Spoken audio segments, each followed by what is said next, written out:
After all these months of writing, don't hide from me the words I need the most. The words of my life, the words of my memories, the words of my soul. How could my ideas fly away like this? Fly. Yes, they flew. How could I forget my childhood dreams? But I do remember them.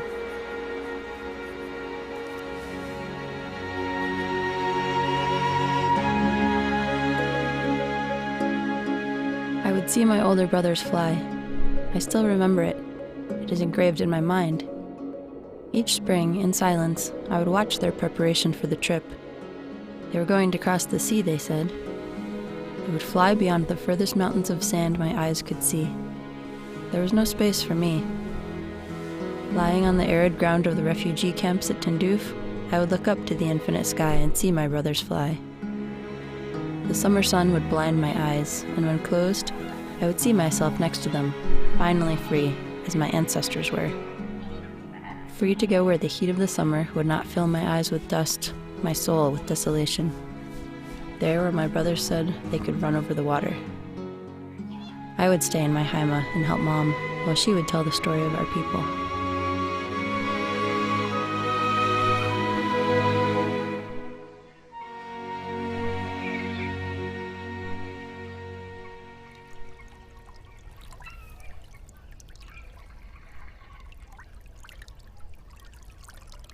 We, the Sahrawi, were always free.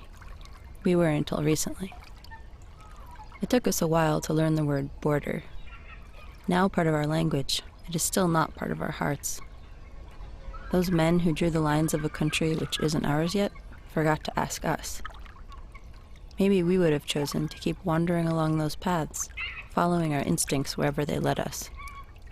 But obliged to belong somewhere, the colonists made us Spanish.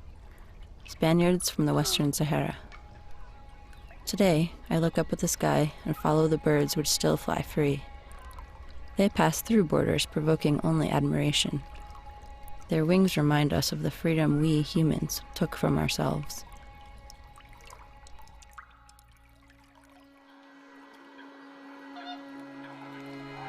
One day, playing Hamsa, I heard my mom calling me, but I was completely lost in that game, imagining how our camps would look from the sky. I would throw the stones higher and higher, sending my eyes with them to look down from the heights on the endlessness of the desert. And I would see myself there, at the other side of the wall, of the ocean, walking over the sea, shaking my wings and screaming freedom. "You're going to fly with your brothers this year," my mom yelled. One by one, all the stones fell around me. I couldn't catch any. I wasn't there anymore. My imagination had flown long before I boarded that plane.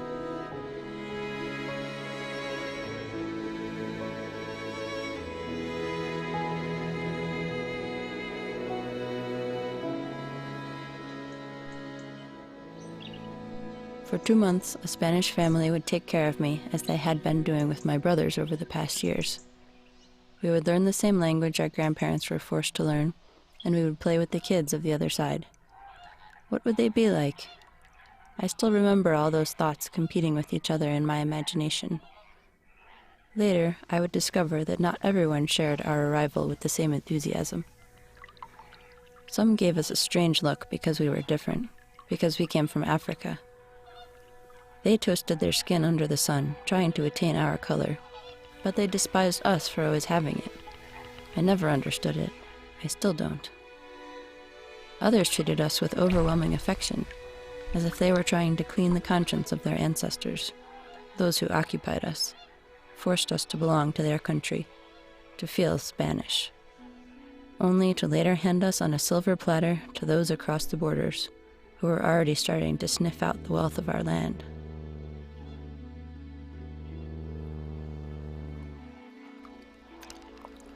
That first summer was overwhelming. Among all the novelties, water became my passion. My brothers wouldn't leave me out of their sight. Their duty was to protect me, mine to reach my true freedom. I was 11 years old, and I considered myself older, more mature. My favorite game was hiding. Trees and bushes, birds and insects would whisper their movements in my ear. giving me advantage. But, in the end, they would always find me. I only had the nights alone. At dusk, I would go out to see the reflection of the sky on the sea. I would wait patiently for the arrival of the moon to talk to Mom. I remember it was the last day of that first summer, the first time I saw you.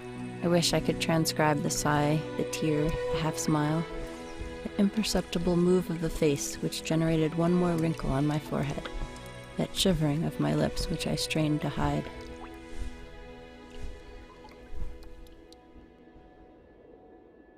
From the first moment, you reminded me of my grandfather. I always pictured him like that. From that old photo, his eyes were etched on my mind. Now I could see that expression in you.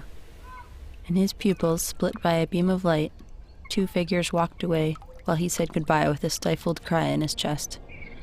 It was too late to follow them. He lost his children. You lost your father.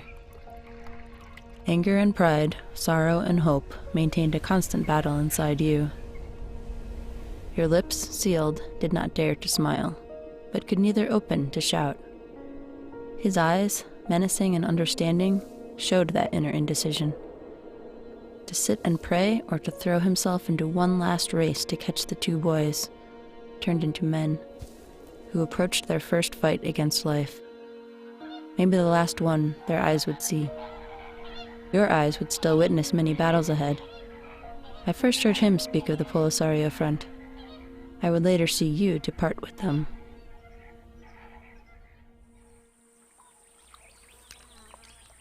We didn't speak that day. Actually, we never needed many words. But that first image of you, I still treasure in my memory.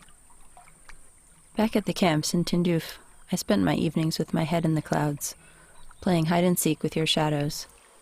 During the day, I looked for bonds between our families. I was sure there couldn't be anybody else for me. I was dying to tell my mother, but what if she didn't accept you? What if you didn't accept me? I had to wait.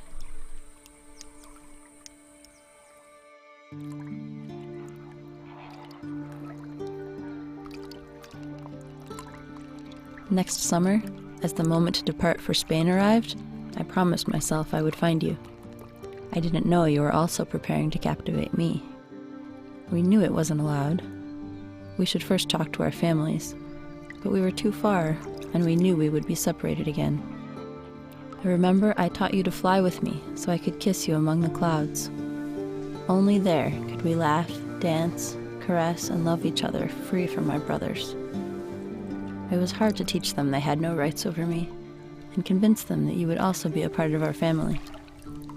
See, it was their love for you more than their love for the Sahara that impelled them to follow you in claiming our rights. Don't bear them any grudge for giving up the Polisario. Fear can be powerful, but they support us in silence and will find a way to get you out of there. You will see.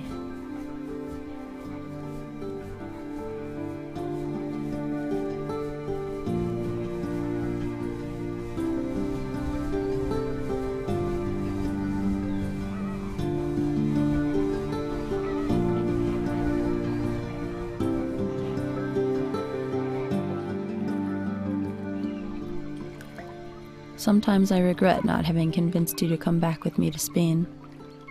I told you studying was the only way to stay, and I was scared because I know it would have been hard and that we didn't have money, but we would have been together, and I know we've tried everything in writing and we are still invisible to the international community.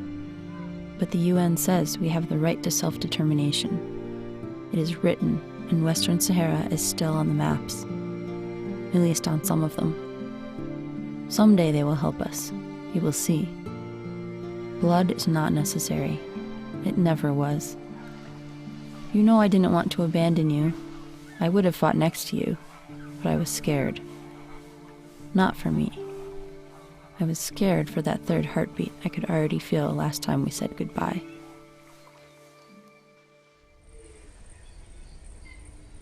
Your son is still young, but he has you in mind. I show him your pictures so that he doesn't forget where he comes from. The one of the father who is fighting for our people, and the one of the grandfather who lost his boys fighting. I also fought here to get his papers. He is already one more number for Spain, and maybe he can fly soon to see you. Get to know you when they take you out of that hole, my love.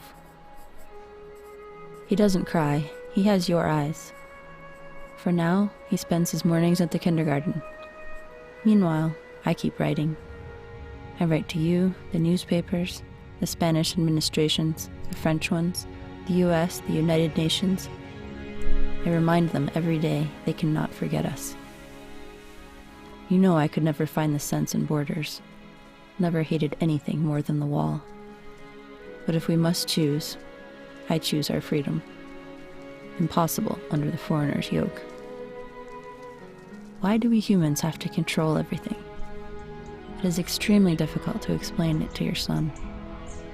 At night, when we are alone, I show him on the map the distance you covered in your battles before they locked you up in Morocco. He doesn't understand it very well, but he points at the flamingos and says he will fly with them to go see you. He reminds me of myself when I was just a girl, dreaming awake of crossing to the other side, to be like them. One more nomad, a wingless nomad.